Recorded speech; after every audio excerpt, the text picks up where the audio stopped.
trocar os copos. Bom, agradeço a todos pelas excelentes apresentações. E, bom, agora meu papel é ser debatedora. O que eu imagino que tenha acontecido, porque, entre outras coisas, eu sou de teoria normativa, e a relação entre religião e ciência, que é uma das coisas que mobilizava a concepção dessa mesa, é uma coisa que me diz respeito. Ainda assim, eu sempre me sinto um pouco estranha, porque, afinal de contas, eu entendo muito menos de ciência do que de teoria normativa. Eu achei a mesa interessantíssima porque ela me concerne muito, porque ela é uma mesa que fala cientificamente sobre o mundo do pluralismo moral, o mundo das concepções de bem diferentes, que é um mundo de concepções de bem muitíssimo estruturado por gênero e sexualidade. Né? É uma das principais formas pelas quais a gente constrói norma, não só no sentido Foucaultiano, mas também no sentido normativo, é através da concepção do dever ser de gênero e sexualidade. Né? E a gente não cria uma norma só, a gente cria normas diferentes e num sentido que eu gosto de usar mais ainda a palavra desiguais, a gente cria normas desiguais em relação aos deveres e aos benefícios de estar em cada uma das possibilidades de gênero e sexualidade. Né? E o pluralismo moral, ele constrói essas desigualdades de norma na religião, na política e, infelizmente, na ciência também. Né?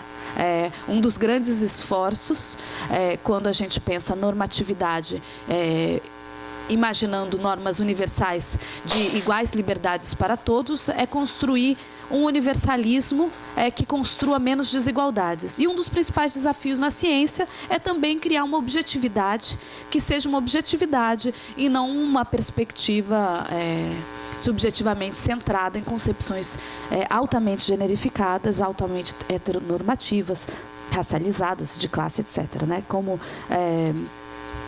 eu acabei falando brevemente também na mesa de boas-vindas. Essa mesa, ela me interessou muitíssimo desde o início, me interessou mais ainda aqui, porque eu sempre fico surpresa com o quanto os estudos empíricos que eu não sei fazer são interessantes. Porque ela mostra uma conversa entre retóricas. Né? E uma conversa entre retóricas que diz respeito fundamentalmente à democracia, tolerância, reconhecimento e direitos humanos. E uma conversa entre retóricas que me interessa especialmente nesse momento político, em que eu acho que um dos principais problemas que a gente enfrenta é da construção de uma retórica feminista que seja acessível a diferentes grupos políticos. Né? Porque uma das coisas que a gente tem visto é um crescimento de retóricas em que o feminismo não é do interesse de todas as mulheres. Né? E isso é um problema muito grande. Isso é uma das coisas que fez com que a esquerda perdesse as eleições. Né? Um dos grandes tópicos de opinião pública que nos desfavoreceu enquanto esquerda. Não sei se todos são de esquerda aqui. Uma das coisas que mais me interessa é a ideia de um feminismo de direita, inclusive. Eu acho que se a gente quiser uma democracia mais tolerante e maior respeito aos direitos humanos, uma das coisas que a gente precisa é aceitar a ideia de que existe um feminismo de direita, né? E que o feminismo deve ser de todas as mulheres. Né? E uma outra coisa que eu acho que a gente precisa pensar muito e que, na minha opinião, essa mesa diz muito respeito a isso e as pessoas refletiram muito interessantemente sobre isso, é que a gente tem diversidades e homogeneidades nesse debate. E, infelizmente, talvez a gente tenha uma certa homogeneidade intolerante à direita e à esquerda sobre como nós construímos nossos pontos de defesa, nossas reivindicações feministas. E como os outros constroem as suas reivindicações antifeministas, né, que estão cada vez mais fortes. Eu acho que a gente precisa criar pontes. E essa não é uma questão científica, essa é sobretudo uma questão normativa, né, como a gente cria pontes de diálogo entre esses grupos diferentes que foram analisados dentro dessa mesa, né? E eu acho que, em parte, as pontes passam pela questão da ideologia e da ciência, da normatividade da ciência, né? Porque, por exemplo, a Verônica falou que uma das coisas que se verificou nos surveys é que 60% de mulheres nas passeatas do 8 de março com escolaridade de graduação e pós-graduação, né? 90%? Ah, bom. 90%.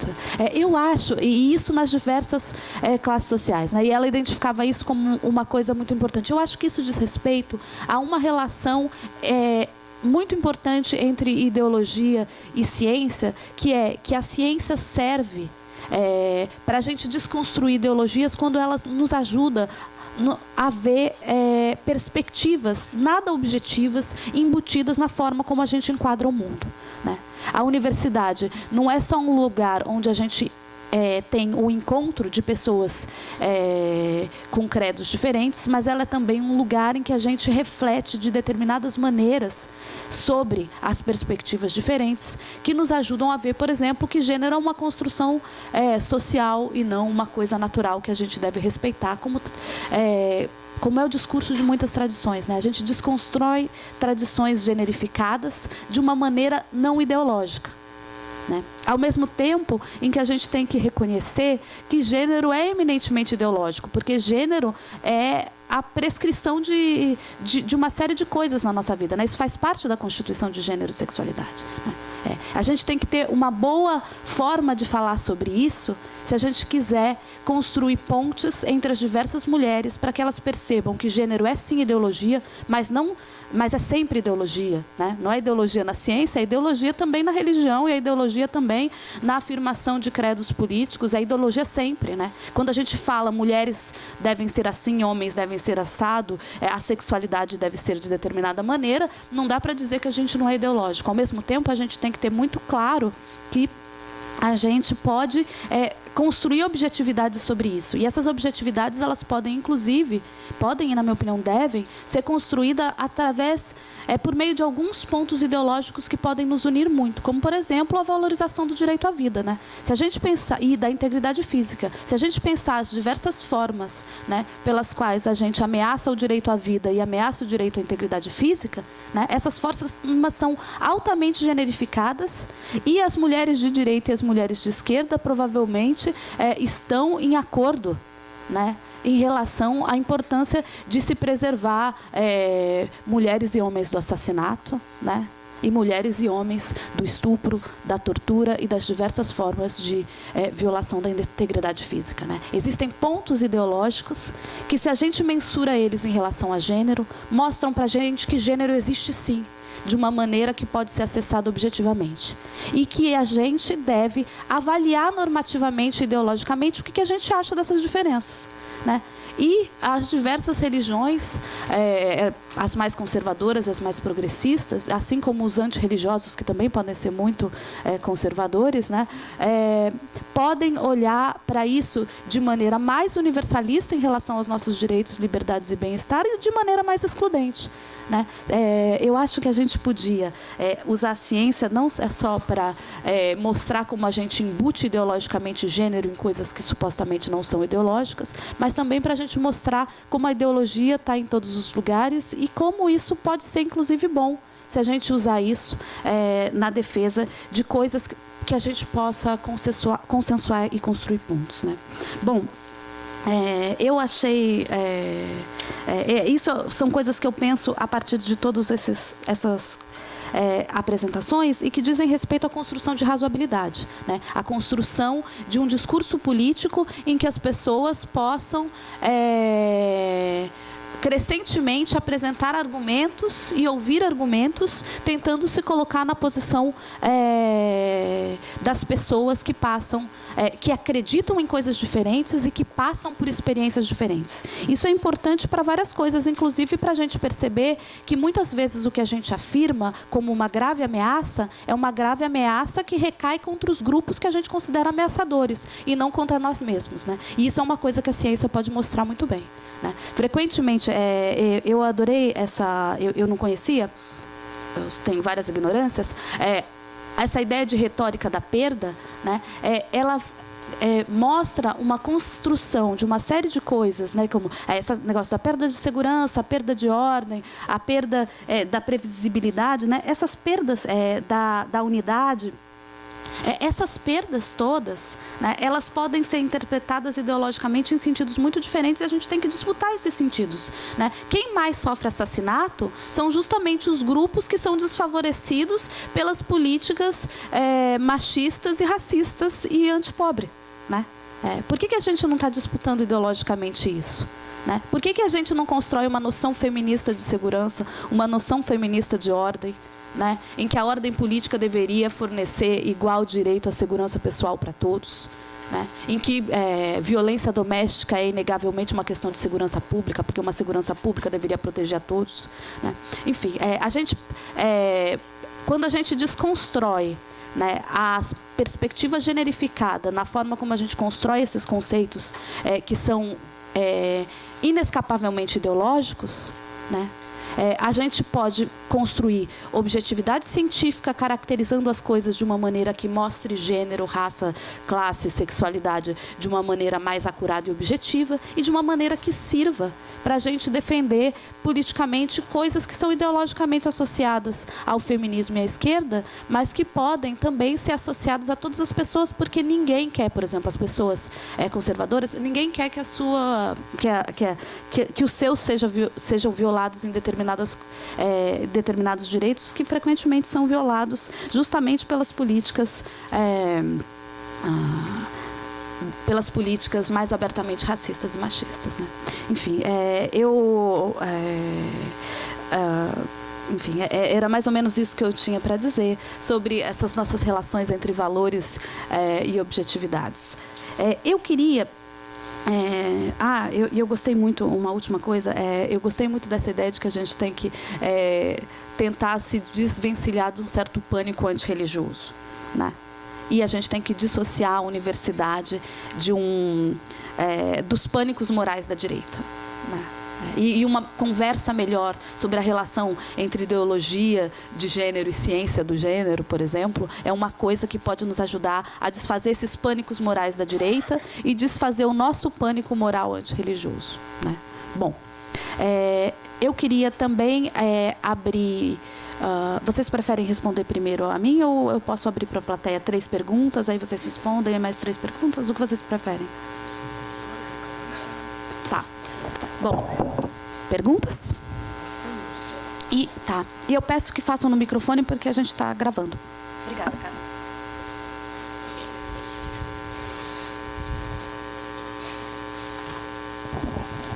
Bom dia a todos. Meu nome é Renata, sou assistente social, mas antes de ser assistente social, eu sou major. Bom dia. Vamos começando a pensar no início? Bom dia, eu agradeço a presença de todos. Eu chamo para a mesa de abertura o professor João Feres, diretor do IESP, e a professora Cida Fonseca, professora do IFIX, da organização. Bom dia e bem-vindos.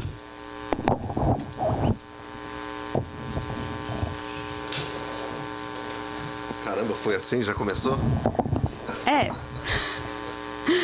Bom, então, passando a palavra para o professor João Feres. Oi, tudo bem? Bom dia. Eu queria agradecer o convite da Rede Fluminense. Essa eu preciso ler aqui, porque é bem longo esse nome, né? Vocês estavam inspirados na hora que combinaram esse nome. Rede Fluminense de Núcleos de Pesquisa e Pesquisadoras em Gênero, Feminismo e Sexualidade nas Ciências Sociais, é isso? Passei na primeira prova. Estou muito contente de ter sido convidado, agradeço vocês pelo convite, também agradeço como diretor do IESP a presença das pessoas que estão aqui, a rede, aos organizadores da casa, de fora da casa, que possibilitaram esse evento. Provavelmente o último evento que eu abro, espero eu. Aqui. Na verdade, tem mais um evento até o fim do ano, mas não me convidaram para a mesa, então esse daqui eu acho que é o último. Eu queria só falar algumas coisas rápidas, quer dizer, baseadas mais ou menos. Eu gosto de usar, quer dizer, eu não gosto muito dessas coisas protocolares, de ficar falando, tendo que inventar algo sem conteúdo algum para falar no começo de um evento. Então eu resolvi, pensei aqui umas coisas rapidamente, uma reflexãozinha bem curta acadêmica, que é baseada, obviamente, no objeto, no motivo principal da rede, mas também na minha experiência como pesquisador de desigualdade racial, como coordenador do Grupo de Estudos Multidisciplinares da Ação Afirmativa, no qual a gente faz estudos de desigualdades raciais e também desigualdade de gênero, né? O GEMA começou só estudando ação afirmativa, aí depois a gente começou a fazer estudos mais ampliados de desigualdade racial, e aí a gente, junto com a ação afirmativa, nunca deixou a questão da ação afirmativa, e a gente começou a considerar também desigualdade de gênero, graças inclusive ao influxo de pesquisadoras, né, no gênero, no grupo. A Verônica foi do grupo, a Márcia, hoje em dia do grupo, a Márcia Rangel, inclusive, cadê ela? Bom, e aí, uma das primeiras coisas que eu gostaria de falar é que esse problema do lugar de fala, né? Eu, obviamente, como homem branco, né, e heterossexual, pesquisando coisas desse tipo, claro, a gente não estuda sexualidade no GEM, mas como homem branco, né, sempre a gente se coloca em situações que a gente não sabe direito como se colocar, o que falar. Mas eu acho, gostaria de reclamar, na verdade, a possibilidade de homens falar sobre questões de gênero, porque também eles fazem parte né, da construção social disso tudo, exatamente, inclusive da opressão, e de brancos também falarem de racismo no Brasil, porque se não for isso, quem vai falar por nós, ou seja, os bolsonaros da vida, ou seja, os mais reacionários, a posição mais opressora, a pior posição possível. Então, eu acho que se há um espaço de crítica, tem que ter lugar também para as pessoas que estão do outro lado de quem está criticando também participar dessa crítica, né? Dar uma sua posição, seu lugar de fala. E é claro que não é um lugar de fala, e aí que está a questão, que não vai substituir a fala do outro, né? Essa que é a questão. Ou seja, um homem falar como se fosse mulher ou um branco falar como se fosse negro. Não é essa a questão. Precisa evitar esse tipo de movimento silencioso que às vezes pode acontecer, né?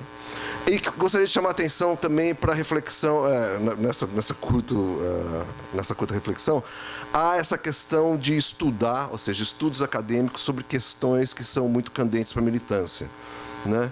Porque me parece que existe uma certa tensão, obviamente, entre o método científico, que é um método cético, né, e a maneira de ser da militância, que é muito carregada de convicção.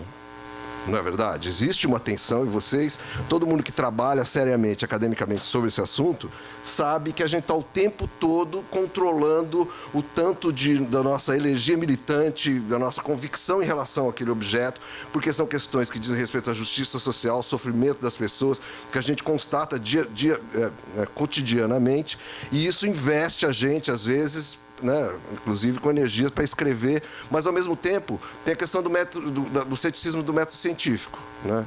E eu queria resguardar aqui, tem que haver algum espaço, ou seja, esse tipo de operação aqui, assim como o que o GEMA faz, não pode ser reduzido simplesmente à militância, porque ele perde, eu acho que tem que ter um espaço para o ceticismo científico, porque é só através de assumir uma certa posição cética científica que você consegue, na verdade, tentar convencer aqueles que não têm essas convicções, ou que estão com convicções que não são exatamente contrárias às suas, né, ou favoráveis a lados mais radicalizados, por exemplo. Então, a questão de você se colocar com um passo atrás, falar, deixa eu ver como está o objeto, examinar o objeto, para aí chegar às conclusões, ao invés de adiantar as conclusões na introdução, porque eu vejo muitas vezes a gente que trabalha, né, na pós-graduação, tal, pega os trabalhos de mestrando, doutorando, você vê muitas vezes as pessoas, meio que no afã de fazer o trabalho, apresentam as conclusões antes.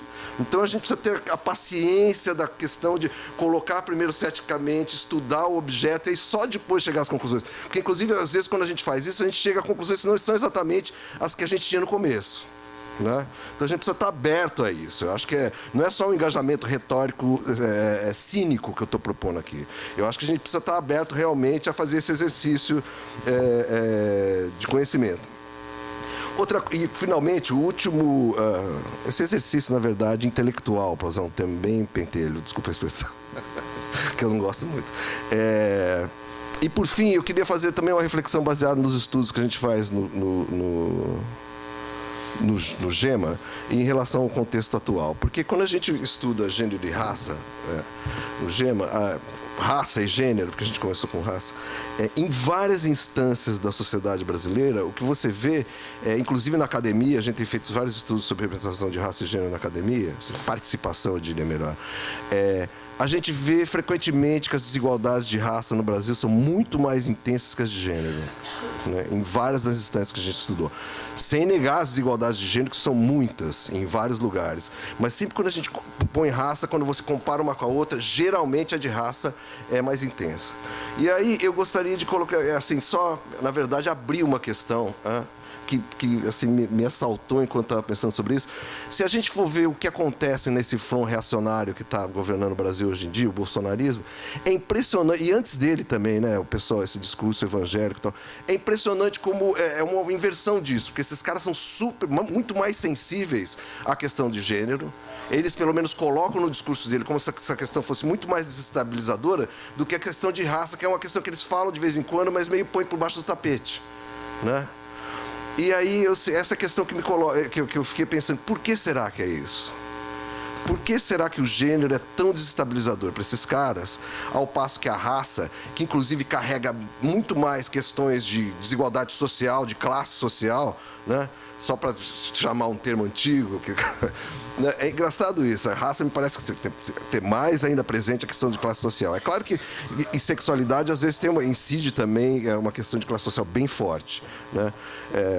Mas por que será que essa hegemonia não, mas essa força ultraconservadora que agora está governando o Brasil é tão sensível à questão de gênero e em relação à questão de raça, ao passo que na sociedade a raça produz ainda desigualdades mais terríveis que a de gênero? Eu não sei responder, só gostaria de deixar essa reflexão. Obrigado pelo convite, obrigado por estarem aqui.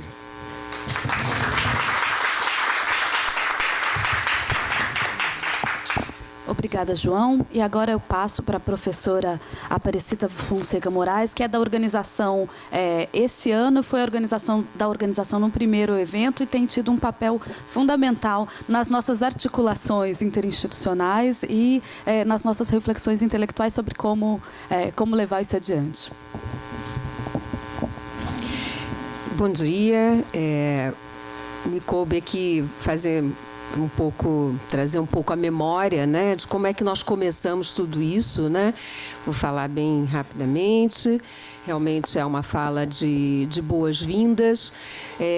Então, só para lembrar a quem está chegando e também rememorar, né, com quem já estava aqui no ano passado, essa iniciativa ela começa com um grupo de pesquisadores que, obviamente, percebe, né, que o ambiente científico, acadêmico, assim como o social, né, começa a se enrijecer, né, em torno de nós, especialmente com relação às questões de gênero, sexualidade e também os ataques às feministas, como se, de repente, todo senso comum estivesse contra nós, né? Então, há um movimento, né, contra o que passam a chamar de ideologia de gênero, teoria de gênero, né?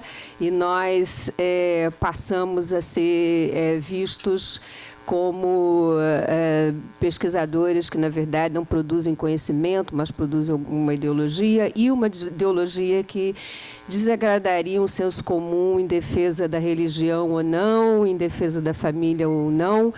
e nós percebemos que era preciso, então, fazer um novo empreendimento no sentido de realmente dar visibilidade àquilo que nós, pesquisadores e pesquisadoras da área de gênero, fazemos, dar visibilidade ao debate científico, né, em torno da questão de gênero e, ao mesmo tempo, mostrar como a produção desse conhecimento tem contribuído para a produção de políticas públicas, não só em nível do país, mas também em nível local, que é justamente o que nós temos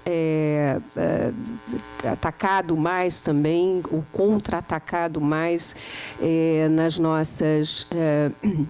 nos nossos debates, nesses encontros desde o ano passado, né?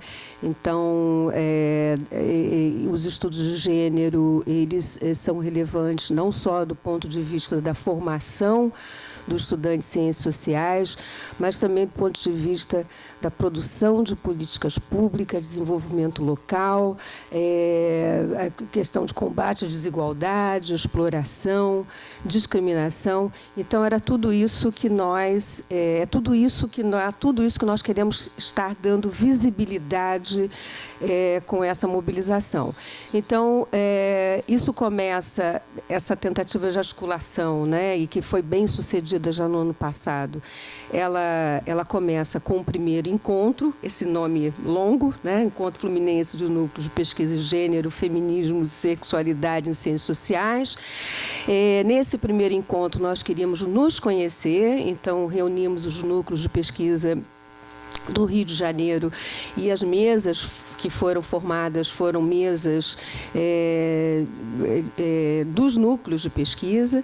E nesse outro encontro agora, já no segundo encontro, a gente vem com uma proposta de mesas temáticas internúcleos, onde os núcleos vão poder também, nesses debates aqui, conversar, entrelaçar as suas produções. Então, como vocês sabem, a programação está prevendo, no dia de hoje, a apresentação, cada mesa terá a apresentação de pesquisas de 2 núcleos. Amanhã, na parte da manhã, nós damos continuidade à apresentação também de 2 núcleos, e depois, na parte da tarde, nós temos uma mesa temática e o fechamento com uma conferência da professora Heloísa Buarque de Holanda. A mesa temática da parte da tarde amanhã é Gênero, Feminismos e Religião, e vocês podem imaginar por que nós escolhemos justamente o debate em torno de feminismos e religião. Eu não vou adiantar muita coisa, porque nós vamos ter oportunidade de tratar disso melhor amanhã mesmo, né, num outro momento. Então, alguns avisos, né? Me coube também aquela parte da mesquinhez dos encontros, né, dos detalhes, né? Haverá uma lista de presença que vai correr para vocês daqui a pouco. Então, quem quer o certificado de participação deve assinar essa lista, porque, como vocês sabem, a participação, o certificado vai exigir que vocês tenham pelo menos 75% de participação. Temos também, agora é uma parte bem agradável, umas folhinhas aqui disponíveis para vocês, se vocês quiserem. Olha que coisa bonita que a organização do evento preparou. Se vocês quiserem uma folha para anotação com a logomarca do encontro, então estamos assim ficando cada vez mais profissionais. O terceiro, né, já vai ser melhor ainda. Por fim, eu quero dizer que foi, mais uma vez, muito gratificante trabalhar com toda essa equipe. Esse encontro mobilizou, acho que todos os núcleos fluminenses de estudos de gênero do Rio de Janeiro, na área de ciências sociais, é claro, muitos também ficaram de fora. Pesquisadoras que ainda não têm os seus núcleos formados, mas que também participaram, e agradecer a Sam, que foi minha colega na coordenação, e aquilo que ela falou de mim é o dobro sobre ela, né? Eu digo para ela que, se for para trabalhar com ela, eu me candidataria a ser até síndica do meu prédio, porque eu acho que é uma das tarefas mais duras e eu faria isso com ela com muita leveza. Então, agradeço a todos e teremos depois o momento da reunião da rede, que podemos falar mais detalhadamente sobre o trabalho dos núcleos de pesquisa em torno desse encontro.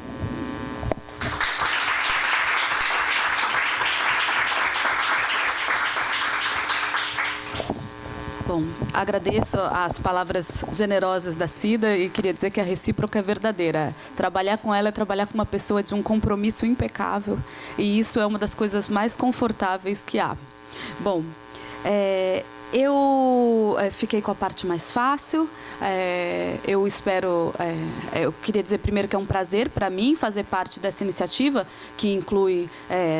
os 6 núcleos que estão na organização, né? NESEG, NUDERG, CLAN, NUSEX, NIMIM e LabGen, e que é um prazer também a presença das pesquisadoras independentes que se dispuseram muito generosamente a fazer parte dessa empreitada junto com a gente.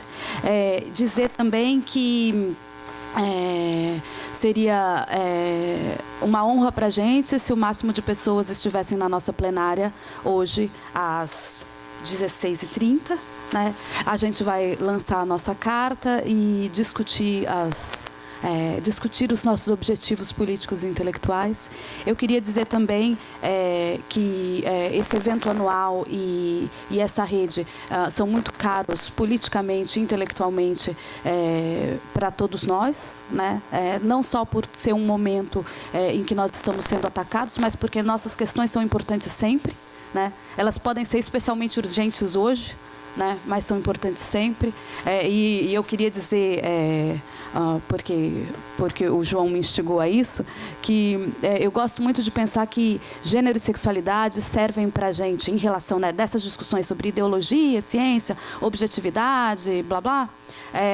Gênero e sexualidade, assim como raça, classe, né, nacionalidade, são coisas muito importantes para a gente construir... como eu sou de teoria normativa, um universal menos paroquial e mais universal de fato, né? Em que as pessoas estejam incluídas e não assimiladas como se elas fossem algo que elas não são, né?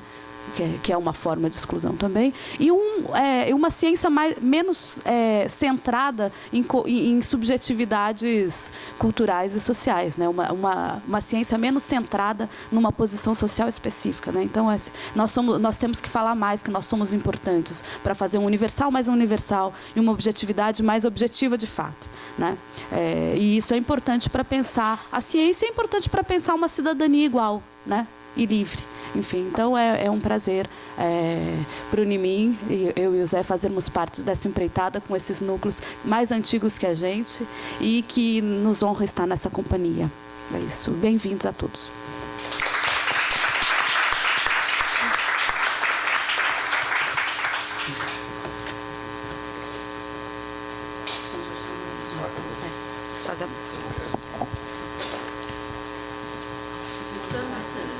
Mesa. A professora Verônica Tost, da UF. Eu queria dizer que a responsável pela boa estética do grupo é a Verônica. É a Verônica que teve essa ousadia com enorme elegância, né? Ela consegue juntar ousadia e elegância na escolha, na imagem do grupo. Obrigada, Verônica. Bom, então a professora Verônica Tost, o professor José Suaco e a professora Cristina Vital, por favor.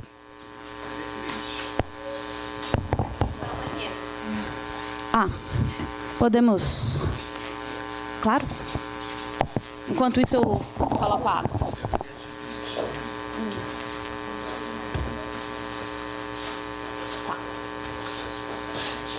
Claro. Quando você começar a falar, eu distribuo. Pode ser? No meio? Tá bom, no meio.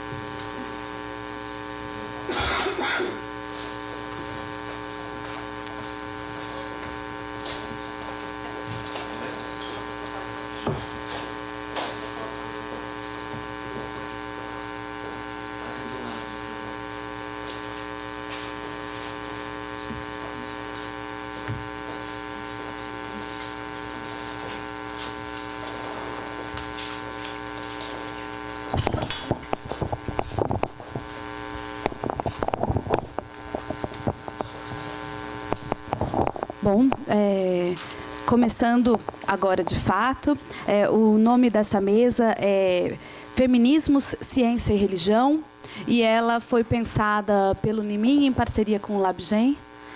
Os dois núcleos mais jovens dessa nossa empreitada conjunta, né? E nós começamos pela apresentação da professora Verônica Tosti, da UF, que se chama O 8 de Março no Rio de Janeiro, um estudo longitudinal dos perfis e opiniões das participantes de manifestações de rua. A professora Verônica tem uma vasta história de pesquisas na área de gênero e raça. E, bom, com certeza será muito instigante para todos nós. Obrigada. Todo mundo tossindo. Quanto tempo? 15, 20? Tá, você pode controlar para mim? Obrigada. Bom, bom dia a todas e todos. É um prazer estar aqui. Eu fui colocada nesse lugar de... Nossa, eu tô com a voz ruim, peraí. Fui colocada nesse lugar de honra de inaugurar, né, nossa primeira mesa. Espero fazer jus ao desafio. E primeiro eu queria começar agradecendo a todos que participaram da concepção e da organização desse evento. Também repito as palavras da Sam, da Cida, de que foi um prazer enorme essa colaboração e estar junto, né, fundando essa rede que é tão interessante, tão fundamental. E quero começar também apresentando a equipe que realizou a pesquisa, que deu origem... Deixa eu colocar na visualização aqui. Que deu origem a esses dados que eu vou trazer aqui para vocês hoje, né? Então, essa é uma pesquisa que a gente está desenvolvendo desde 2017. Está caindo isso aqui. Eu, né, do LabGen UF, a Bila Sorge, professora da UFRJ, do NESEG, Felipe Borba, da Unirio, que não está aqui conosco hoje, mas que foi fundamental na construção da metodologia, e Débora Tomé, que também é uma colega muito querida, que esteve conosco na pesquisa de campo, né, nessa organização. E também as alunas, que também quero agradecer as alunas que participaram de ambas as pesquisas de campo. E dizer que foi uma experiência excelente, né? Uma delícia estar nos 2 8 de março de 2017 e 2019 em campo, entrevistando, né? A Bila, em 2019, participou pessoalmente também, né?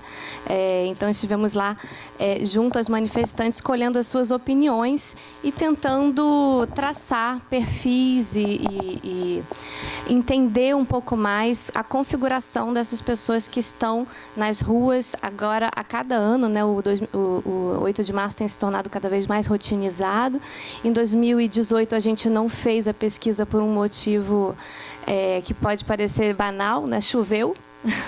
Então, quando chove em manifestação de rua, a gente não consegue fazer esse tipo de pesquisa, de aplicação de questionário. E eu vou apresentar alguns dados e alguns achados que a gente teve nessa rodada de 2019, de maneira muito oportunista, querendo obter o feedback de vocês, porque é claro que quando a gente concebe uma pesquisa, a gente tem um monte de perguntas, né? Mas os dados também trazem novos desafios de reflexão e, embora seja um estudo longitudinal, a cada ano a gente vai ajustando um pouco o questionário para responder melhor determinadas questões que vão emergindo também ao longo do processo, né?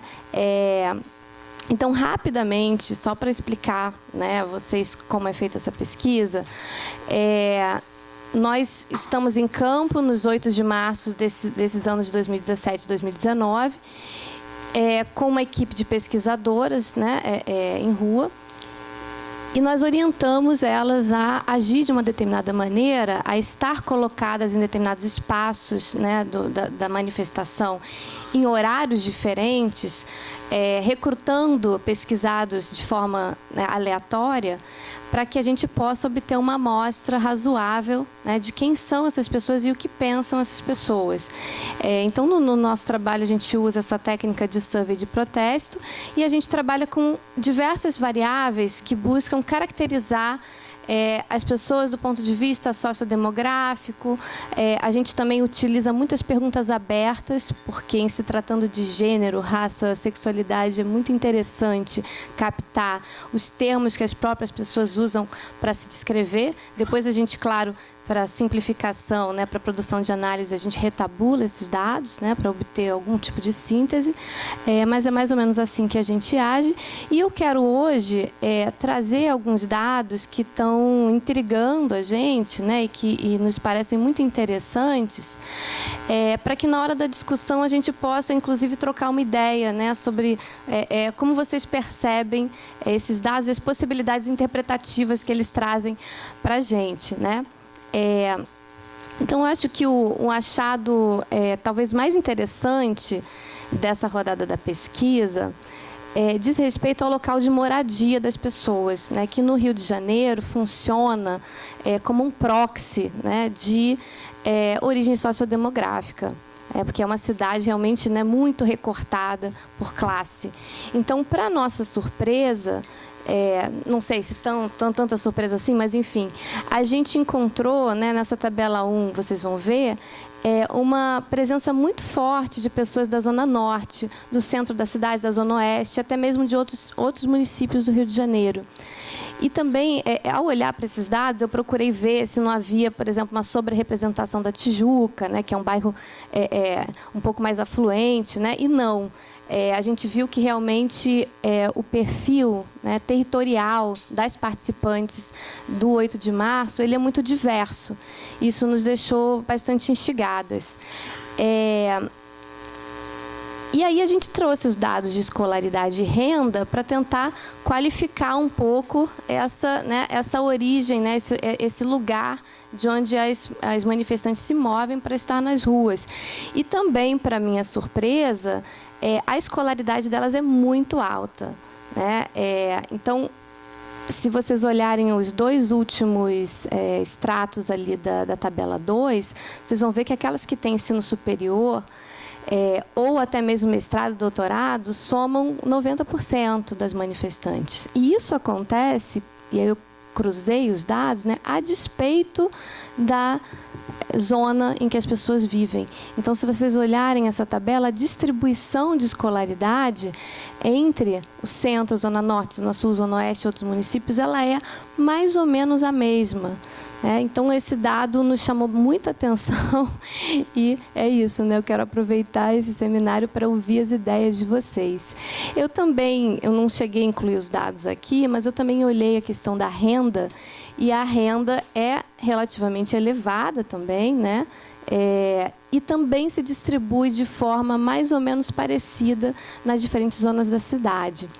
Então, enfim, como uma possibilidade inicial de interpretação, a gente vê, por exemplo, a presença muito forte da universidade como um catalisador, né, do feminismo. Então, por mais que as redes sociais elas atuem na disseminação, né, desse ideário e tal, parece que as conexões físicas, né, das pessoas, elas importam muito.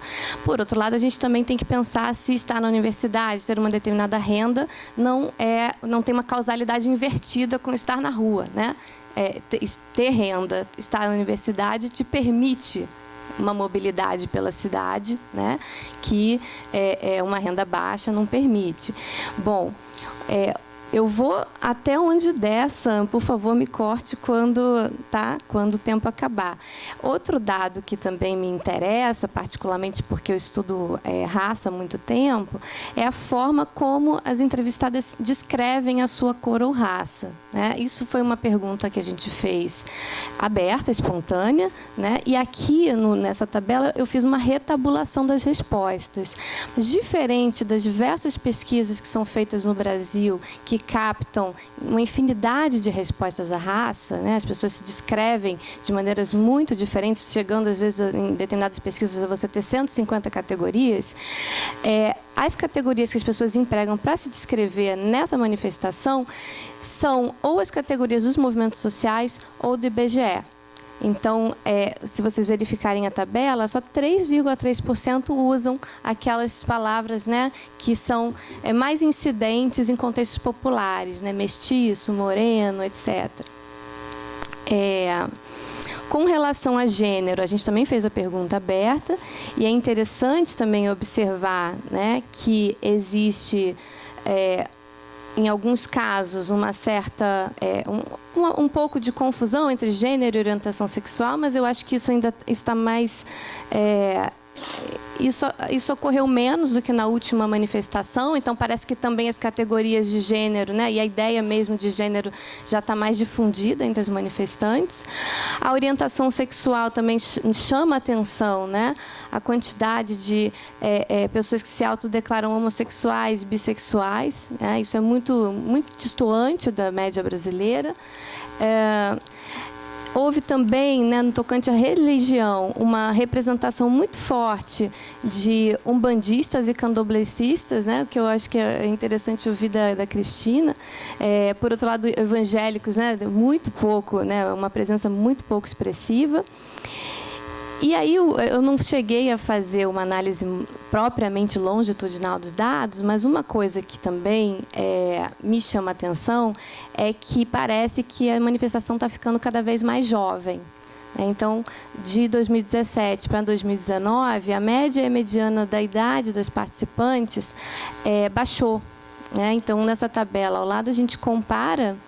E, realmente, há uma expressão, uma presença muito forte de pessoas de 15 a 24 anos, 25 a 34, o que destoa um pouco da última manifestação, né? As pessoas tinham faixa etária um pouco mais alta. Isso aqui eu acho que eu vou passar rapidamente para não perder tempo, né? Mas assim como em 2017, em 2019, as pessoas se declaram massivamente de esquerda, o que é diferente um pouco de outros protestos, né, manifestações que são rotina no Rio de Janeiro, como, por exemplo, a parada LGBT. Né, que o meu colega que participou dessa pesquisa também fez uma pesquisa similar, né, ele faz na parada do orgulho gay, e as orientações políticas, as opções políticas são muito mais divididas, né, então há realmente uma representação muito forte de pessoas de esquerda. A gente também colheu dados sobre voto nas últimas eleições, né, que eu não vou conseguir me deter aqui, preferência partidária, mas eu achei interessante também trazer as pautas que essas pessoas declaram espontaneamente quando perguntadas, quando estimuladas a responder qual é a sua principal reivindicação ao vir nesse ato, né? E eu acho interessante comparar 2017 e 2019 e ver que essas pautas são mais ou menos estáveis. Há uma coincidência muito grande entre 2017 e 2019. Mas o que eu vi de diferença, o que eu vi emergindo um pouco, foram falas espontâneas sobre as especificidades das mulheres negras. Eu não vi nenhuma resposta nessa direção em 2017. Em 2019, aparece isso com mais força, né? Questões específicas das mulheres negras. Uma reivindicação de um feminismo diverso, plural, periférico. Isso também apareceu e não havia aparecido antes. Então, parece que há algumas mudanças sutis que estão acontecendo ao longo do tempo. Quanto às opiniões, a gente também sondou como as pessoas se localizam numa escala, né, de concordância total até discordância total em diversas pautas que circulam muito, por exemplo, nas redes sociais. Então, eu acho a pesquisa em loco, a pesquisa na manifestação, ela é interessante até para a gente testar o quanto, por exemplo, o debate das redes sociais ele pode estar distante de determinados debates, né, que as pessoas estão fazendo no seu cotidiano. Às vezes, um determinado grupo, por exemplo, pode ser muito vocal nas redes sociais, né, e puxar a discussão pública para uma direção que talvez não seja tão representativa, né, enfim, da totalidade de pessoas que se identificam como feministas, apesar da gente saber que esses dados eles são limitados também, né? Eles representam as pessoas que conseguem estar na rua no 8 de março. Mas a gente tem que ir cotejando, né, esses diferentes espaços de vocalização para entender esse grupo. E aí, enfim, tem uma série de perguntas que a gente faz, né? Algumas a gente repetiu, de 2017. Uma coisa que eu achei interessante, eu tinha uma expectativa, por exemplo, de que de 2017 para 2019 mudassem as respostas a uma pergunta que está ali no meio, né? É importante haver mais mulheres eleitas independentes do partido. Isso não mudou, apesar das eleições de 2018 terem levado, né, as câmaras, né, estaduais, ao Congresso Nacional, muitas mulheres que se, inclusive, colocam como, né, adversárias do feminismo, né? E isso não mudou. O peso, né, da concordância com a necessidade de haver mais mulheres eleitas independente do partido não se alterou. E a gente trouxe algumas perguntas que diziam respeito a debates da atualidade, como, por exemplo, a criminalização da homofobia, né? Houve uma concordância muito forte. E o que eu acho interessante são também as perguntas em que há uma certa divisão, né, entre as respondentes. Então, por exemplo, a ideia de aumentar penas, né, para coibir a violência contra a mulher, ela divide as manifestantes. Então, 32% concordam com a afirmação aumentar as penas contra homens agressores, diminuir a violência contra a mulher, enquanto 28,7% discordam, né, e 8,7% discordam em parte. Então, isso me parece também um tipo de dado interessante que nos desafia a pensar, né, sobre como as pessoas constituem e formam as suas opiniões e manifestam nesses eventos. Eu vou encerrar por aqui, porque eu estou mais interessada mesmo em ouvi-las a respeito desses dados, o que eles dizem para vocês. E deixo aqui meu agradecimento. Obrigada.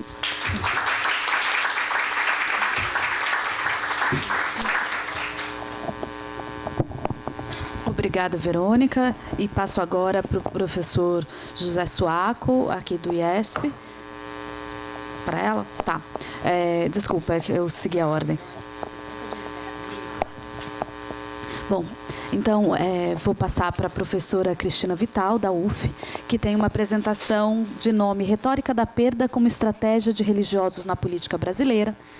Um tema especialmente importante no momento em que religião e conservadorismo andam conversando tanto na nossa política. Obrigada, Cristina.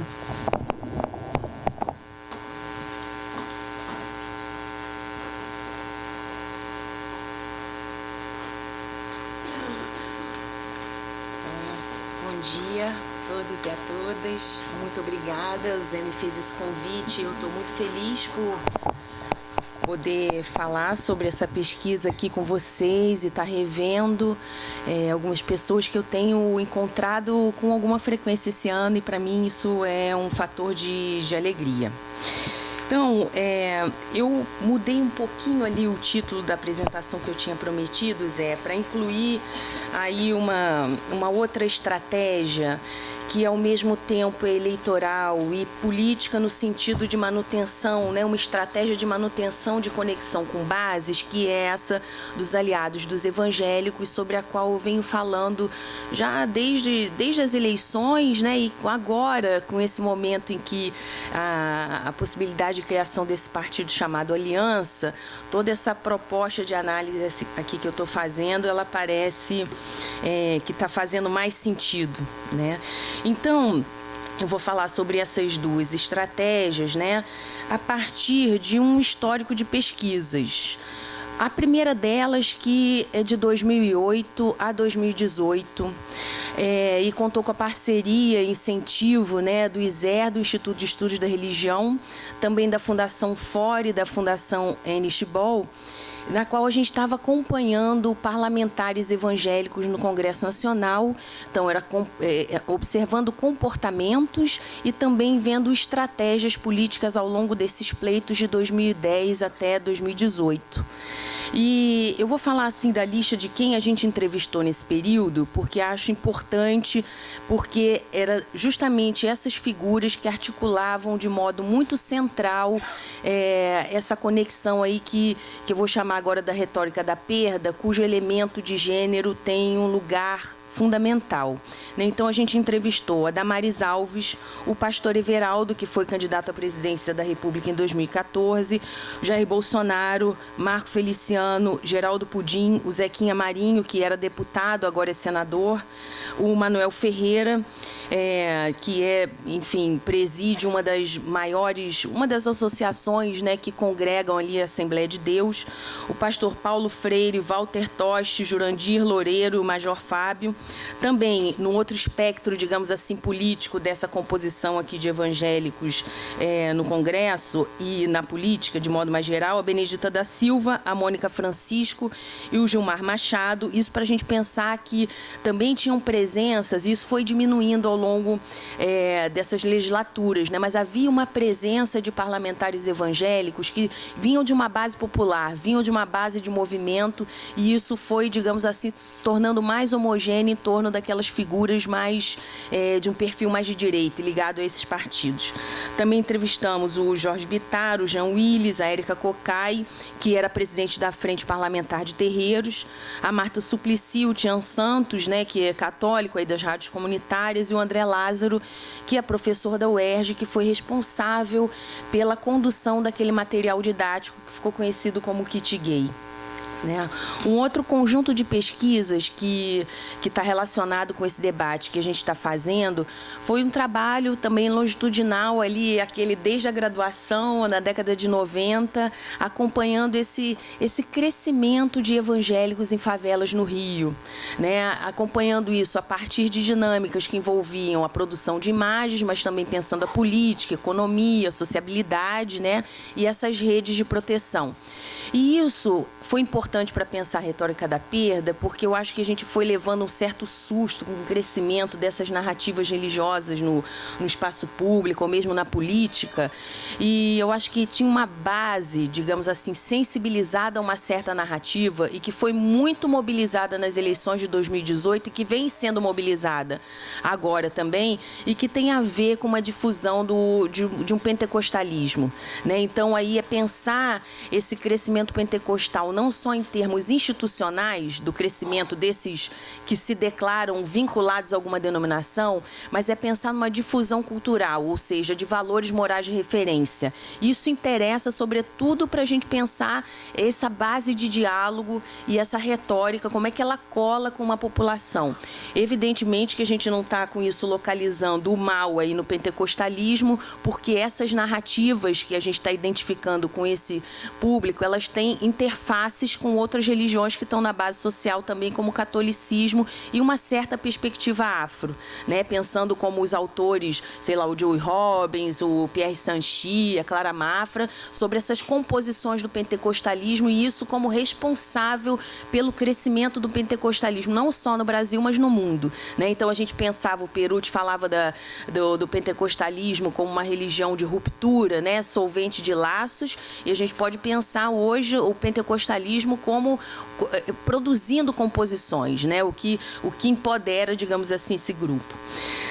Então, a retórica da perda, que a gente podia pensar, esse texto aqui, que é base da minha apresentação, ele vai sair numa publicação agora da Fundação Konrad Adenauer, na qual vão sair também os artigos do Paul Freston, falando sobre o sionismo e o pentecostalismo, que é bem interessante, que é um tema, eu acho que é muito forte, e a gente agora acompanhando as imagens em favelas, quer dizer, além desse Deus de Davi, que compunha muito essa estética, aí é esse Deus amorificado, uma narrativa mais do Novo Testamento, e a apresentação e a pintura da bandeira de Israel nas bocas de fumo, o que é também essas mudanças que a gente vai vendo e essas composições, tá?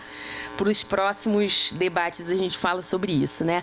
Então, a retórica da perda, né, pode ser considerada como uma tática discursiva articulada por diferentes lideranças sociais e políticas, dentre elas religiosas. Eu queria chamar a atenção para isso, porque essa retórica, ela mobiliza muitos afetos que estão difusos na sociedade e não afeta somente os religiosos e nem é só produzida pelos religiosos. Ela, nessas eleições de 2018, desde 2014 já vem sendo mobilizado, mas em 2018 isso foi muito forte e articula muitos atores religiosos, mas não só eles, tá? Baseado em imperativo, o retorno da ordem, da previsibilidade, da segurança, da unidade, tá? E para falar um pouco sobre o que é a base, o contexto, um pouco da base teórica que está me ajudando a pensar sobre isso, o Walter Benjamin, que vai fazer 80 anos de falecimento dele no ano que vem, a gente deve acompanhar aí uma série de homenagens, e nas teses sobre a história, ele elabora, né, essa perspectiva da negação do presente e de uma negação do futuro também. Essa narrativa aqui, essa retórica da perda, ela pode ser muito articulada, e a perspectiva que o Walter Benjamin traz para a gente com essas teses sobre a história é bem interessante, porque tem essa negativa, e esses grupos pentecostais, sejam os fundamentalistas, né, ou esses grupos...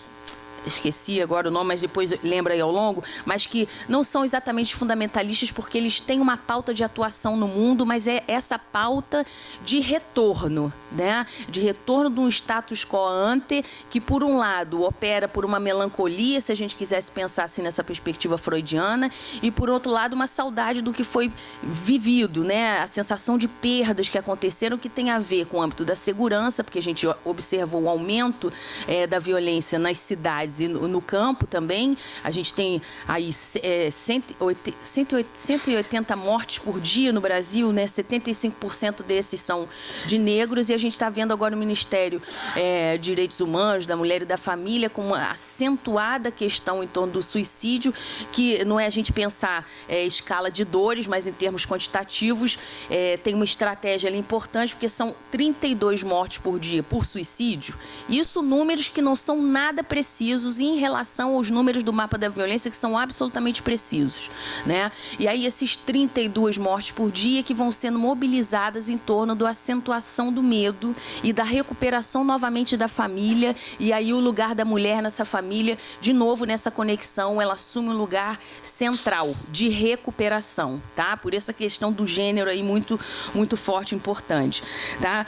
Uma outra questão que esses grupos trazem, que está numa narrativa muito difusa, que tem a ver com esse contexto pós-estrutural, né, da perda das grandes narrativas, da contestação das institucionalidades, e como é que isso, né, afeta um grupo muito disperso na sociedade. Quando a gente vê as pesquisas sobre as instituições, o Estado, sobretudo na base social, isso foi um problema até para o pastor Everaldo, à época da candidatura, porque 79% da população demandava mais Estado e não menos Estado, né? Então tinha uma demanda por institucionalidade, no qual aí a família novamente sendo uma instituição que é sentida como em perda de um lugar estratégico da família, do Estado, e a demanda por institucionalidade e segurança. Aí a segurança que vai num plano muito objetivo, material, físico, né, e patrimonial, sentido por um grupo muito, muito amplo na sociedade, mas uma insegurança moral diante disso que se apresentava. E é nesse sentido aí que a noção dos pluralismos ou pluralismo aparece como ligado à globalização e desafiando a segurança que existia. Então, o sentimento de perda, de uma insegurança moral, ela é difusa em várias classes sociais, e ela afeta, sobretudo, um núcleo aí que é muito sensível a essa narrativa que estava sendo produzida, seja por Bolsonaro, Witzel e outros vitoriosos aí, religiosos ou não. Tá? Aí também, nesse pleito, e que já vinha desde 2014, mais a dimensão do que eu estava chamando inicialmente de um caráter energético, pensando bem essa coisa do Rio de Janeiro e a política de segurança pública e a política energética, né? A política que é enérgica. Então, essa figura da energia, ela foi muito mobilizada nas eleições de 2018 e continua sendo mobilizada, mas esse caráter enérgico da política que produzia segurança, ela é uma conformação muito do masculino. Então, a noção da autoridade, que a Nancy Fraser veio trabalhando aí, pensando do neoliberalismo progressista ao Trump, é bem interessante para pensar, porque a gente viu isso no pleito. Não à toa, a Marina Silva, ela veio tendo uma série de problemas desde as eleições de 2014 também, mas nessas eleições ela ficar assim atrás do Cabo Daciolo, né? Foi alguma coisa que surpreendeu a muitos de nós também, né? Mas era um pleito que era isso, era a noção da autoridade e a gente pensar a mobilização do sagrado, né? Da figura de Deus ali nas eleições, durante a campanha e posterior, nesse aquecimento das bases, ela não é uma mobilização do elemento religioso para dentro do religioso, né? É um código que está operando aí a partir do reforço dessa noção da autoridade e de uma autoridade que é masculina, né? Então, toda essa dinâmica, ela foi, se expressa muito nessas eleições. E outras dimensões que tem a ver com uma coisa que a gente vinha trabalhando também, desses medos sociais que tomaram conta muito dessas narrativas, né, durante as eleições. Em 2014, a gente tinha 74% da população que demandava por mudança. Mas não era uma mudança para frente, como a gente podia pensar, né? Era uma mudança para trás, que buscava o retorno de coisas que foram perdidas. Tinha a ver com a situação do desemprego, né, a perda de qualidade de vida de uma boa parte da população, mas tinha esse elemento moral dessas perdas, digamos assim, do âmbito subjetivo, né, e da organização da vida mais doméstica. Isso foi apresentado durante a campanha de um modo muito consistente, né? E para finalizar essa base aí que está sustentando essas reflexões, mais recentemente também a gente tem trazido para o debate o Jeffrey Alexander e essa noção da expansão da comunidade de sofrimento, porque a todo momento, desde a campanha até esses momentos agora, a gente vem acompanhando como essa colocação desse grupo que assumiu o poder, como um grupo que era outsider, que eles eram negados, que eles eram invisibilizados, e eu vinha tratando isso a partir da noção do subterrâneo do Elias. Isso era uma coisa muito forte, e é uma coisa muito forte. Eu vou finalizar hoje trazendo até uma reflexão que vai sair num artigo aí, que tem a ver com da retórica da perda, a gente pensar, né, a utopia ameaçada, que foi o trabalho de campo que eu fiz lá na medalha que a Damares recebeu aqui na LERJ, tá? Então, assim, nesse contexto, a retórica da perda foi muito mobilizada como uma estratégia e vem sendo um elemento de aquecimento dessas bases, só para a gente lembrar um pouco ali nas eleições o que era também em números, o que foi essa eleição, né? Uma eleição dos recordes aí, porque eram 13 candidatos que concorriam à presidência da República, no número maior de partidos que houve concorrendo também naquele momento, nas coligações, 34 partidos, também quase 31% de votos nulos, brancos e abstenções, o que é um elemento interessante para a gente pensar, que eu acho até que é alvissareiro, né, diante de pensar dessa massa aqui, né, porque aqui no Rio de Janeiro também, com a eleição do Crivella, foram quase 47% de votos nulos, brancos e abstenções. Quer dizer, por um pouquinho mais, as eleições iam até ser suspensas, né? Assim, o pleito não ia ter validade. Então, a gente pensar que as coisas não estão ganhas, sim, mas é uma narrativa que se apresenta como poderosa. E o fato de estarem no executivo muda essa balança aí de poder, né? E 9% da população, no início de 2018, né, queriam um presidente que acreditasse em Deus. que era uma coisa também já corrente, mas isso ganha uma visibilidade. Então, a gente está falando de regimes de visibilidade que começam a se impor aí, sobretudo em 2010, isso é muito importante, mas sobretudo em 2014 em diante, né? Aí foi 2016 e 2018. E 30% que fosse da sua mesma religião, tá? Coincidentemente ou não, que não é muito legal a gente fazer isso com os dados, mas segundo o Datafolha, os evangélicos corresponderiam em 2016 a 29% da população nacional, né? Mas a gente não sabe aqui quem respondeu mais favoravelmente a ser da sua religião, sendo os evangélicos ou não, tá? Então, esse dado que eu já falei. E aqui, como estratégia, pensando aí nessa dinâmica dos aliados dos evangélicos, que opera nesse regime de visibilidade por uma dinâmica que é de apresentação e ocultação desse elemento religioso. Então, se a gente vinha acompanhando desde 2010 um crescimento da confessionalidade no pleito, ou seja, de candidatos que se registravam, né, a partir dos seus lugares na hierarquia religiosa, ou mesmo apresentando sua vinculação religiosa no TSE, então registravam como irmão, irmã, babalaô, pastor, né, presbítero. A gente viu isso num crescendo. 2018 ainda teve um aumento, mas paralelo a isso, houve uma outra estratégia muito importante, que era esse regime de visibilidade, que apostava aí numa apresentação de uma identidade evangélica em situação e também católica em situação. Isso aconteceu no caso aí do Bolsonaro e do Witzel de modo muito consistente, né, com todos os eventos que a gente já falou a exaustão, que tem a ver com batismo nas águas do Bolsonaro. E eu não sei se vocês viram um videozinho que saiu do Witzel agora nesse episódio de 20 de agosto, né, da Ponte Rio-Niterói, que ele depois entra no ônibus, que as pessoas estavam indo ao Rio fazer, então, e a delegacia, e ele entra e ele faz uma oração com as pessoas, né? A fala dele é totalmente cristianizada, porque também vai nesse deslizamento, e ele faz a oração que era oração de todos, isso chamando para o lugar dos evangélicos e católicos aí, que era rezar um Pai Nosso junto com aquelas pessoas, tá? Mas o que isso produz uma conexão e uma sensação de proteção nas pessoas que estavam ali, né? Assim, que aí eram várias reproduções desses vídeos, e isso numa escala que a gente vai acompanhando como é que eles estão se comunicando com essas bases a partir desses códigos. Isso tem sido bastante forte, né? Então, em 2010, foram 270 evangélicos que se apresentaram a partir dessa vinculação religiosa. Em 2014, um crescimento aí de 55%, com 484.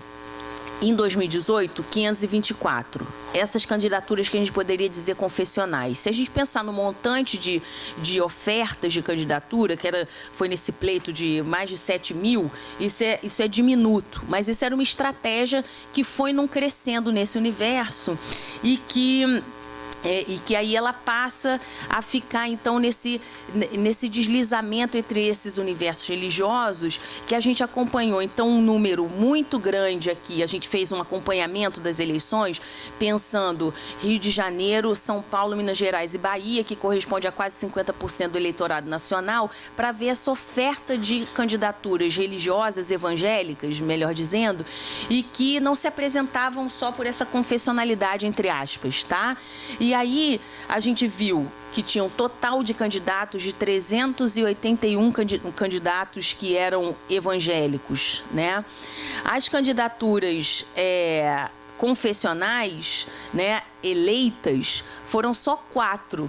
Pensando que em São Paulo foi só um, Marco Feliciano, que ele não se apresentava como confessional, embora tivesse uma identidade evangélica evidente, né, que ele apresentava muito, mas não estava no registro. Então, ele foi um dos candidatos meio fora dessa curva, porque ele, que não era pastor no seu nome de registro, passa a ser. E a gente tem, por exemplo, no Rio de Janeiro, Sóstenes Cavalcante, que é absolutamente identificado com esse universo evangélico, da Assembleia de Deus, né, ali do Silas Malafaia, que não faz o registro como confessional, tá? Então, só para chamar a atenção que é um movimento nessa estratégia, e que também o fato deles não se apresentarem como registro no TSE não quer dizer que tem uma menos força em termos de vinculação deles a essa base religiosa, né?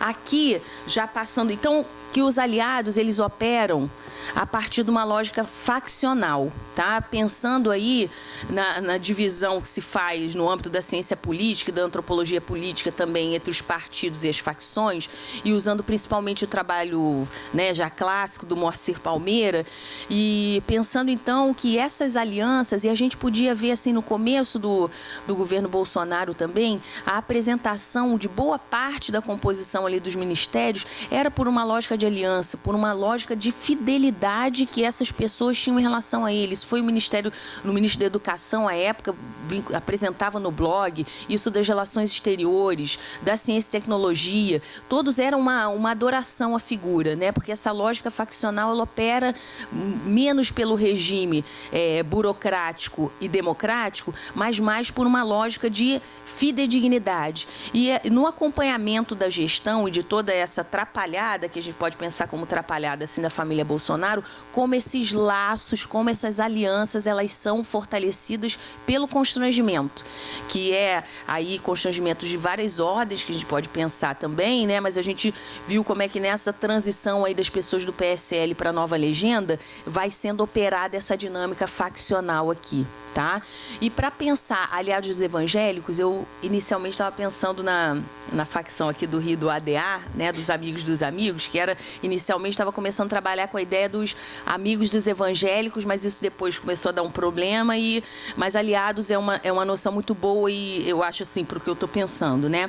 E para finalizar, dessa retórica da perda à utopia ameaçada, porque se a retórica da perda nas eleições desde 2014 e acentuadamente 2018 foi um instrumento muito poderoso, né, de religiosos e não religiosos, operando desses medos difusos, ameaças em vários planos, se conectando com esses sentimentos públicos. Ao longo do pleito, uma outra dinâmica a gente vinha acompanhando, e nessa medalha aí que a Damares recebeu, para finalizar, foi bem importante isso, porque o discurso dela, que era assim, gente, estava lotado, tá?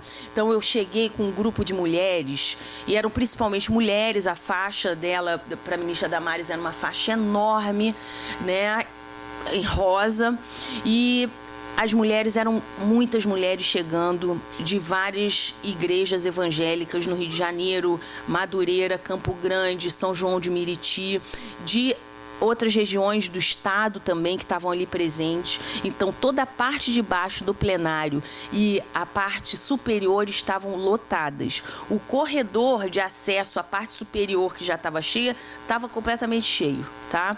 Então, tinha ali, se a gente estava pensando nos tempos frios da história, como o Durkheim dizia, como esses períodos de mudança, onde esses medos, né, são muito potencializados em razão da perda de referenciais que estavam sendo apresentados até então, né, como referenciais morais que produziam essa segurança ontológica no limite, as fontes de calor ficam obscurecidas.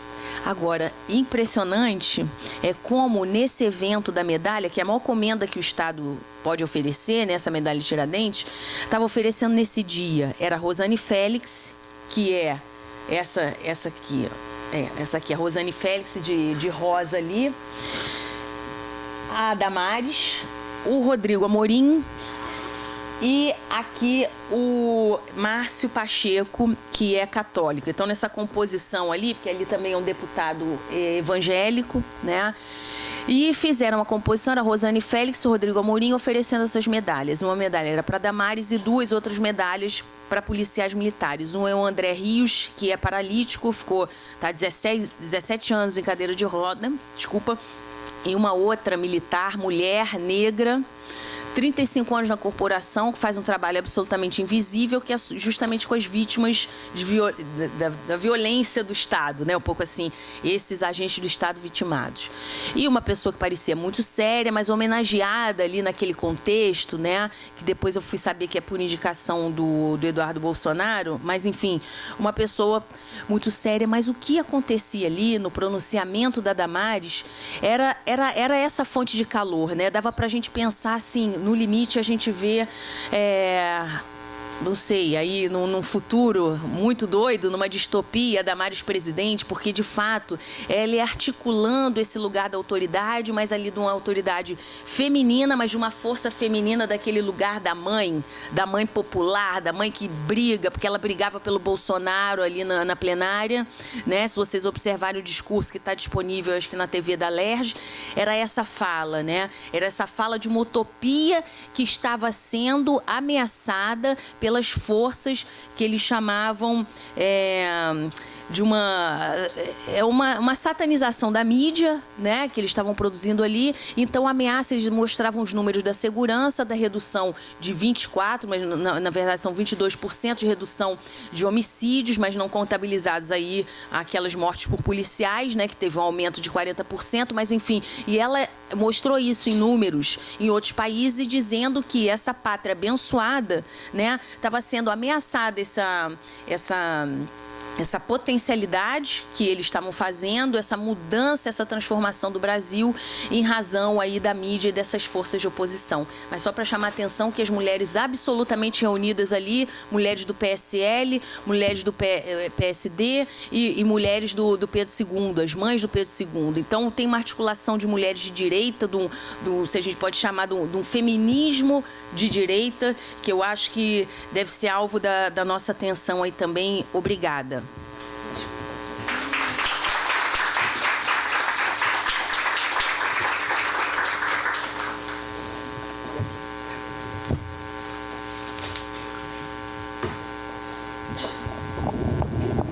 Passamos então ao professor José Suaco, que vai apresentar o trabalho Pela Dignidade das Pessoas, um Saber do Dever Médico, Discurso Bioético e Movimentos Antigênero no Paraguai.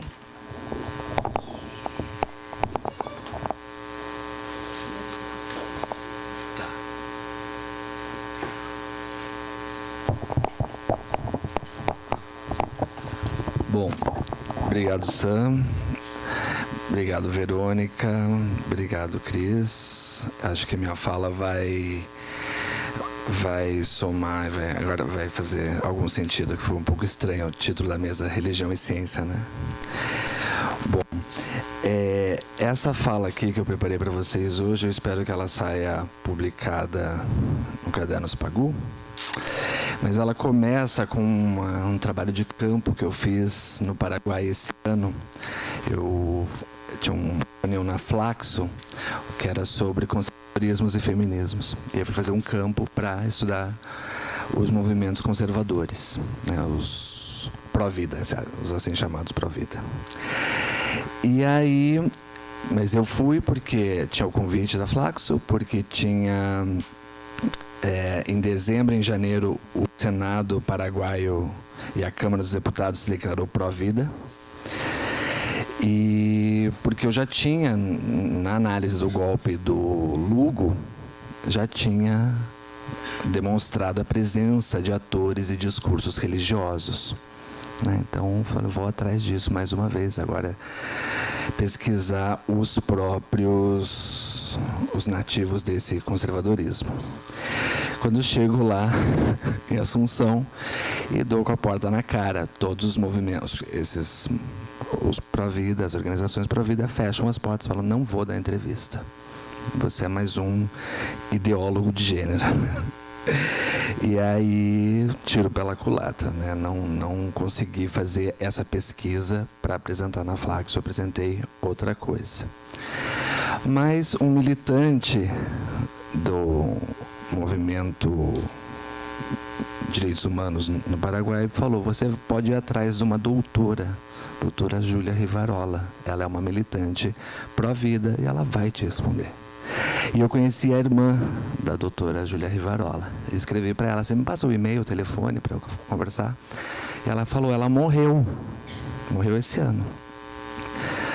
E aí eu fui procurar notícia da doutora Júlia Rivarola, encontrei esta pista empírica. Para quem não fala espanhol, esse QEPD quer dizer que em paz descanse. Então são as homenagens. Isso aqui são quase 30 homenagens publicadas nos jornais de Assunção, rendendo a morta, a falecida. E aí, então, quer dizer, rapidamente já se vê, é uma pessoa muito central, muito ligada a várias associações, né? E eu só vou destacar duas homenagens aqui. A primeira delas é a Associação de Estudos Bioéticos, de uma organização da sociedade civil. Participa com um profundo pesar do falecimento da querida doutora Júlia, membro fundadora da associação, emblema de dignidade da vida. Eu falei, aí tem dignidade da vida. Aí o outro era o diretor do curso de pós-graduação em medicina legal, fulano, participa com profundo pesar da partida de quem foi companheira docente e grande defensora do direito fundamental da raça humana, que é a vida desde a concepção. Esse desde a concepção ele é definitivo, ele faz toda a diferença para o debate sobre aborto. Então é como está, por exemplo, constitucionalizado. A Constituição do Paraguai diz que a vida é a vida desde a concepção, né? Então fui atrás dessas organizações que se dizem pró-vida, mas no âmbito da medicina, né? Então não mais no âmbito da religião, né? Eu falei, esse campo está me levando para a medicina. E aí eu encontrei são duas áreas, dois saberes, um chama medicina legal, né, que ele remonta no Brasil a estudos hoje tristemente esquecidos, né? Ali na passagem dos anos 80 para os 90, tem uma geração, né, Sérgio Carrara, Jane Russo, que fizeram muito estudo sobre isso, sobre a medicina legal no país. Aqui no Brasil, né? Mas a medicina legal deles, o que eles estavam estudando ali, é a medicina legal da passagem do 19 para o 20. Então a questão é muito raça, né? É muito racialismo, é lombroso. A medicina da segunda metade do século XX, que é o que eu vou falar aqui, ela está muito longe do lombroso, né? As revoluções ali tecnológicas, científicas ao redor do genoma, gene, DNA, deslocou toda a questão do crânio, não sei o quê. Então eu falei, eu vou me perguntar pelas metáforas, questões, imagens de gênero e sexualidade na produção da medicina legal e da bioética, desses dois saberes, né? Então isso me leva automaticamente, né, por um lado, a essas análises, né, de intelectuais, associações que esses companheiros fizeram, e de outro lado aos dilemas morais que já foram também largamente explorados na literatura, aqui no Brasil muito pela Cláudia Fonseca, né, Nara Luna, tem aí uma geração de pesquisadoras, tem algum trabalho da Butler e Strahan sobre as questões de reprodução e como elas impõem dilemas de gênero, ou às vezes pânicos de gênero para as sociedades, né? Então, primeiro eu cheguei nesse Dionísio Gonçalves Torres, ele tem esse manual de medicina legal, que está na sua 28ª edição, publicado em 76, que ainda hoje é dado nas faculdades de direito daquele país. Então eu vou ler só para vocês. Óbvio, isso aqui é muito telegráfico, mas é para só você ver em que pé que o direito está na fronteira com a medicina. Está falando, por exemplo, de homossexualidade. Bom, já não é homossexualismo, né? Os fatores que levam à homossexualidade são fatores do meio social, familiar, a educação, que podem influenciar para despertar um componente do sexo oposto que leva o indivíduo a um comportamento de má orientação. A educação familiar, filhos mimados, maus exemplos e ambientes de luxúria. Vícios, falta de disciplina. Sugestões ou influências anormais sobre uma libido indiferenciada. Sedução ou depravação em ambientes especiais como internatos, quartéis, prisões. Enfim, isso é só já é automático, é autoexplicativo, né? Não preciso ficar comentando isso, nem julgando isso. Mas só para dizer, eu usei esse termo pré-história, que é o termo que a Jane Russo usa para falar da medicina como a pré-história da psicanálise no Brasil, né? Então você tem aí rupturas e continuidades. Não estou dizendo que é tudo conservador, mas estou dizendo que ainda hoje o direito e a medicina disputam, né, essa fabricação de normalidades. E esse autor, em particular, ele é sensacional, porque ele é uma mistura de Nina Rodrigues com Câmara Cascudo. Ele tem várias obras, por exemplo, sobre folclore e antropologia, né? E está também no direito e na medicina. Mas o objeto de hoje é a tal da bioética. A bioética não é um termo muito conhecido, né, nas ciências sociais, embora já tenha aí uns 30 anos de institucionalização em toda a América Latina. No Brasil, o maior exemplo que a gente conhece é, sem dúvida, a Débora Diniz. Então, você tem uma bioética, tem várias bioéticas, tem várias correntes escolas na bioética, e você tem uma corrente feminista e tem várias correntes progressistas. Então, a começar já para dizer, tem muitas correntes, mas a fração hegemônica no Paraguai é a que chama personalista. E aí eu trouxe um exemplo, que é esse livro aqui, que é de uma docente da Faculdade de Medicina, e que, fundamentalmente, no sumário, você já pode pensar o que é a bioética personalista, é aquela que gira ao redor da vida, né? Então, fundamentalmente, nascimento e morte. Então, é sustentar a vida a qualquer preço. É esse o princípio que orienta. Vejam que você definir o problema da bioética já dá o tom do que é. Então, por exemplo, você tem uma bioética desenvolvida pela teologia da libertação. Então, vai falar de fome, de desigualdade, falar os dilemas bioéticos têm que olhar para a produção de alimentos, por exemplo, né? Então, não é necessariamente olhar para o corpo e para a vida, para a manutenção ou não da vida, né? Então, já olhar para a vida já é um jeito de você recortar o problema de um jeito bastante conservador, né?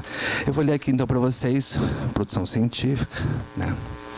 O Estatuto Biológico do Embrião Humano está estabelecido pela medicina, entre parênteses, a ciência da medicina, baseada em evidência, né? A vida humana se inicia quando o espermatozoide do homem fecunda a mulher e se forma o zigoto, né? Então é científico, né? A gente não tem muito... Estou querendo enfatizar aqui que, ao contrário das análises que estão falando muito de religião, de pentecostalismo, neopentecostais, a ciência também está produzindo as suas versões conservadoras de mundo, né? E aqui eu chego no curso, na disciplina de bioética da Faculdade de Medicina da Universidade Nacional de Assunção, né? Então aqui vocês têm, não sei se dá para ver muito bem, mas a capa do manual é um feto. Não dá para ver, né? Dá. Enfim, então é a preocupação está expressa na capa. Eles fizeram aqui em cima é a capa de uma defesa de especialização, cujo título diz Eugenia e Cultura da Morte. Então já eu estou passando aí para vocês a dedicatória dessa defesa de especialização.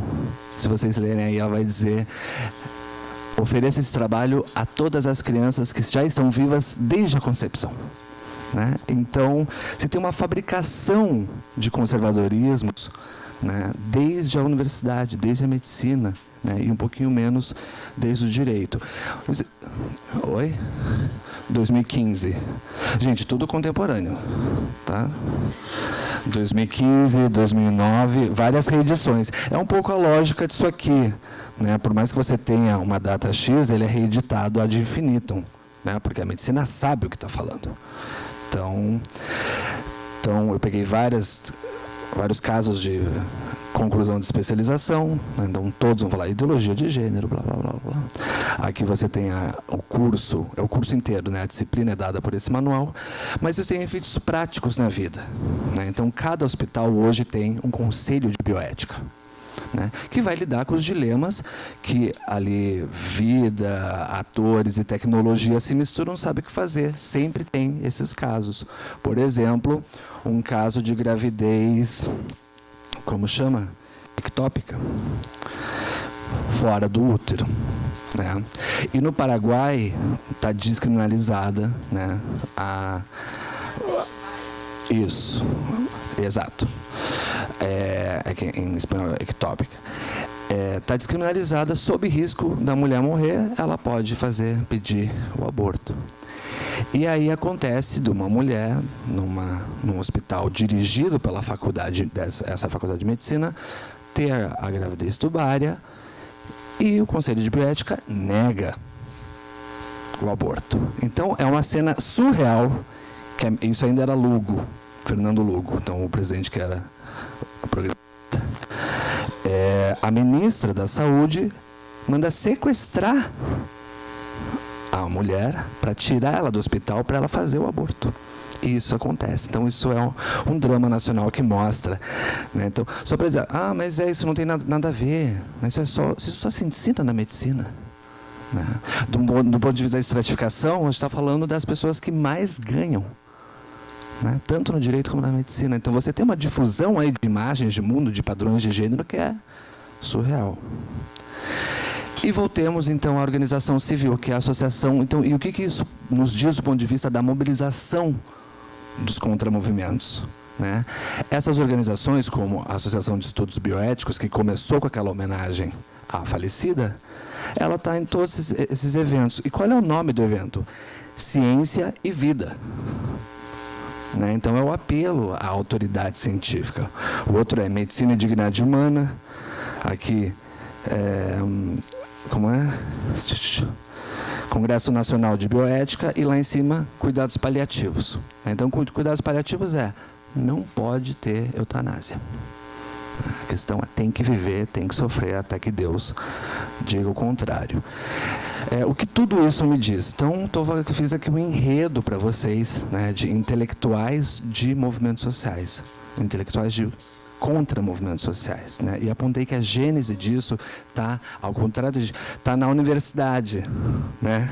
Então, a universidade é essa fabricadora de imaginários de gênero. Mas tudo isso nos diz algumas coisas. Primeiro, não desistam do seu campo. Se o campo der errado, continua, vai atrás. A empiria, ela vai te ajudar, né? Mas o que nos diz? Que nós, analistas feministas, nós temos um pânico antirreligioso. Né? Eu acho que a Cris aqui faz uma análise, acho que você faz uma análise linda, né? Você não tem essa pré-noção, essa coisa. Você falou uma expressão maravilhosa, não quero localizar o mal no pentecostalismo. Então, acho ok. Mas eu acho que a gente compartilha. Aqui eu estou falando de Talal Assad e William Connolly. Tem uma ansiedade secularista. Né? Não pode ter religião pautando, sei lá, política pública. Assim, sei lá, então vai pensar refugiados como? Quem está fazendo política pública de refugiado? Enfim. A outra coisa a universidade é uma raiz dos pânicos morais contemporâneos. Se goste ou não goste, ela é. A outra o senso comum antifeminista está informado, né? Se você pergunta para as pessoas, elas vão te falar, não, mas o zigoto já é uma pessoa. Já sente, já pode sentir. E a pessoa não está inventando aquilo. Ela leu. Alguém disse para ela que leu. Então, tem uma autoridade científica na raiz disso. E eu não enfatizei aqui, mas o último ponto a gente tem que também disputar a medicina. A medicina não é mais ou menos. Né? Mas eu não estou dizendo não tanto... A MS é uma coisa, é óbvio que está disputando a medicina, mas eu estou dizendo disputar na psiquiatria, disputar dentro, né? Não na política pública, não na medicina social. Eu não enfatizei aqui, mas um dos livros ali tem uma resenha de um psiquiatra, que ele vai dizer, no Paraguai, né? Vai dizer, é absurdo que se publique um livro como esse, sobre a chancela de científico, nananã. Então você tem uma disputa dentro da medicina e dentro da própria bioética. Tem uma outra bioética ali no Paraguai, que é completamente marginalizada, mas também vai dizer, a questão não pode ser só vida e obsessão com a vida. Né? Então era mais ou menos isso, agradeço, deixo um abraço para todo mundo.